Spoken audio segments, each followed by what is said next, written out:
Hi, this is Invar Rodney.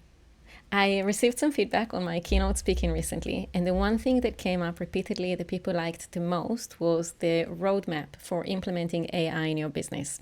So let me show you what it is. So the first thing we need for AI implementation is we need leadership alignment. If we don't have all the leaders with us, if some of them are not really convinced, it's not going to work. The second thing we need is AI literacy. So we need leaders and everyone in the business to be AI literate. The worst thing we can do is get to the next year with an AI illiterate workforce. And the final thing we need is governance frameworks. We need an AI policy so that all our staff knows what they can do safely and so that our leadership is comfortable that we're keeping them safe. So how do we do that? Let me show you the roadmap. The first step, leadership alignment. The way I know how to do that, when I come into a business, I take all the leadership into a room, executives, partners, owners, give them a bit of the state of AI so they know why this is important, and then answer all their questions. And they always have questions about handling confidential information, about maintaining quality of work, about maintaining quality of knowledge. So new people coming in, how will they learn the work if AI does it for them? All sorts of questions like that. Even, can I wait, is a question that I hear a lot. What happens if we don't do this?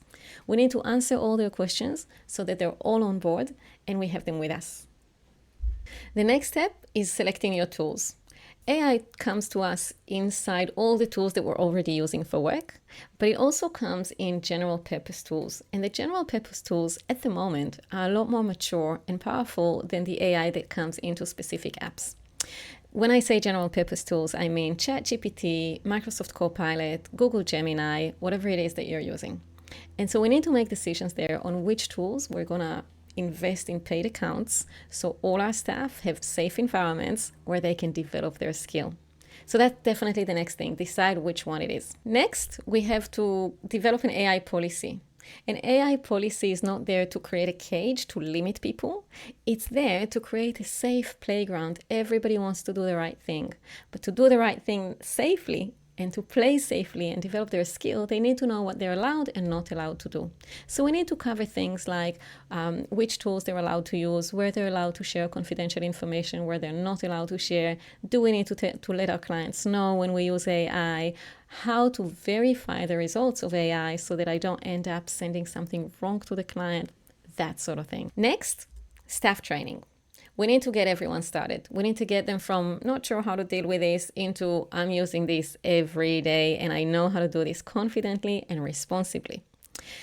When I come into businesses and run masterclasses or training sessions, I want everyone in the room. So the professionals themselves, whoever that may be, so if it's an accounting firm, the accountants and the bookkeepers, if it's a health organization, the health practitioners, if it's a law firm, the lawyers, but also everyone else. Receptionists, admin teams, HR, marketing, everyone will benefit from using AI, guaranteed. Training is really easy.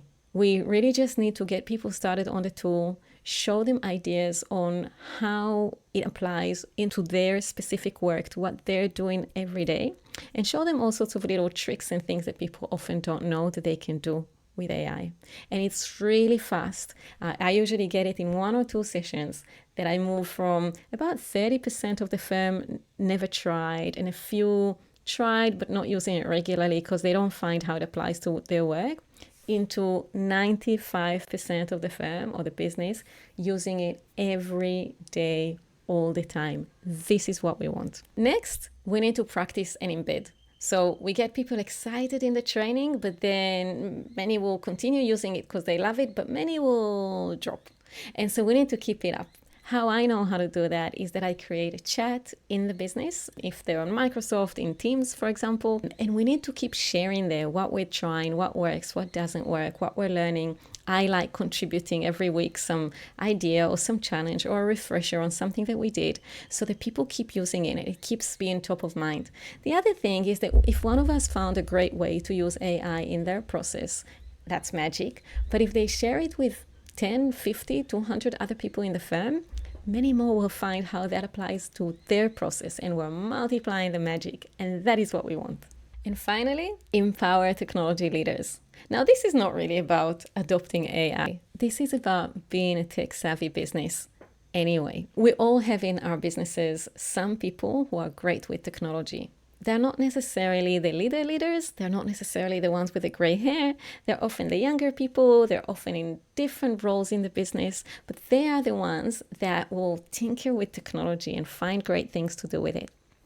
We only benefit if we give these people a stage, we give them a platform, we celebrate them, and we give them the tools they need to support them in rolling out new technologies in our business. So I run completely separate programs on the tech savvy firm, on creating frameworks to support these people and elevate them. And that is what we want to achieve for a tech savvy business. So there you have it, the roadmap to adopting AI into your business, and apparently the most loved feature of my keynotes around AI. I hope you enjoyed, I hope you implement it, and if you have any questions, just reply to this newsletter. It comes to my inbox and hopefully I can help.